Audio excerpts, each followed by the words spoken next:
প্রিয় বন্ধুরা, আশা করি সবাই খুব ভালো আছেন। আজকে আপনাদেরকে একটি মোটিভেশনাল গল্প শোনাবো। এক স্টুডেন্ট, সে আর পড়াশোনা করবে না বলে সিদ্ধান্ত নিয়ে নিয়েছে।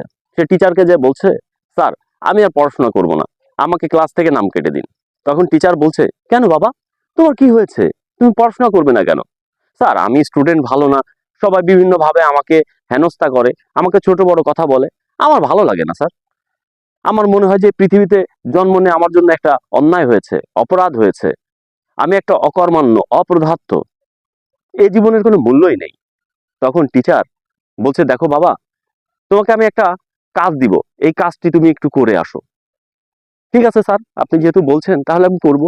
তখন টিচার ক্লাসরুমে গিয়ে ওই স্টুডেন্টের হাতে একটা কাঠের টুকরো তুলে দেয় এবং বলে, এই কাঠের টুকরোটি তুমি 3টি জায়গায় নিয়ে যাবে। প্রথমে নিয়ে যাবে একটা লাকড়ির দোকানে, জিজ্ঞেস করবে যে ভাই, আমি এই কাঠের টুকরোটি বিক্রি করব, আপনি কয় টাকা দাম দিবেন? সে যে দাম দিতে রাজি হবে, তুমি কাঠের টুকরোটা বিক্রি করবে না, নিয়ে চলে আসবে। এরপরে তুমি নিয়ে যাবে এটা কি একটা মুদির দোকানে, বলবে ভাই, আমি এই কাঠের টুকরোটি বিক্রি করব, আপনি কয় টাকা দিবেন?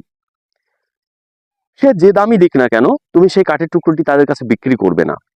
এরপরে এই কাঠের টুকরোটি তুমি নিয়ে চলে যাবে একটা কসমেটিক্স তৈরির কোম্পানিতে, তাদেরকে বলবে যে ভাই, আমি এই কাঠের টুকরোটি বিক্রি করব, এটার মূল্য কত দিবেন? যথারীতি স্টুডেন্ট টিচারের কথা মতো কাঠের টুকরোটি নিয়ে সে প্রথমে একটা লাকড়ির দোকানে চলে যায়। ওই লাকড়ির দোকানের মালিককে বলে, ভাই আমি এই কাঠের টুকরোটি বিক্রি করব, আপনি কয় টাকা দিতে পারবেন? তখন ওই মালিক তার হাতেতে কাঠের টুকরোটি নিয়ে বলে, ভাই এর দাম 10 টাকার বেশি আমি দিতে পারবো না। সে তার হাতের থেকে ওটাকে নিয়ে চলে আসে। এরপরে সে চলে যায় একটা মুদির দোকানে, বলে ভাই, আমি এই কাঠের টুকরোটি বিক্রি করব, আপনি কয় টাকা দিতে পারবেন? তখন ওই দোকানদার ওই কাঠের টুকরোটিকে হাতে নিয়ে নেড়ে চেড়ে দেখে বলে, আমি এটা 20 টাকার বেশি দিতে পারবো না। তখন ওই স্টুডেন্ট টিচারের কথা মতো ওই কাঠের টুকরোটি নিয়ে চলে যায় একটা কসমেটিক্স কোম্পানিতে। ওই মালিক যখন ওই কাঠের টুকরোটি হাতে পায় এবং সুন্দর করে ঘুরিয়ে ঘুরিয়ে দেখে এটা একটা খুব মূল্যবান চন্দন কাঠের টুকরো, তখন সে বলে, এর মূল্য আমি তোমাকে 1 লক্ষ টাকা দিতে পারবো। তখন স্টুডেন্ট টিচারের কথা মতো সেই কসমেটিক্স কোম্পানির মালিকের হাতের থেকে কাঠের টুকরোটি নিয়ে টিচারের কাছে চলে আসে এবং এসে বলে, স্যার আমি 3টি জায়গায় আমি এই কাঠের টুকরোটি নিয়ে গেছি। প্রথম দোকান লাকড়ির দোকান, সেটার দাম দিয়েছে মাত্র 10 টাকা। দ্বিতীয় যে মুদির দোকানে নিয়ে গেলাম, সেটার দাম দিল 20 টাকা।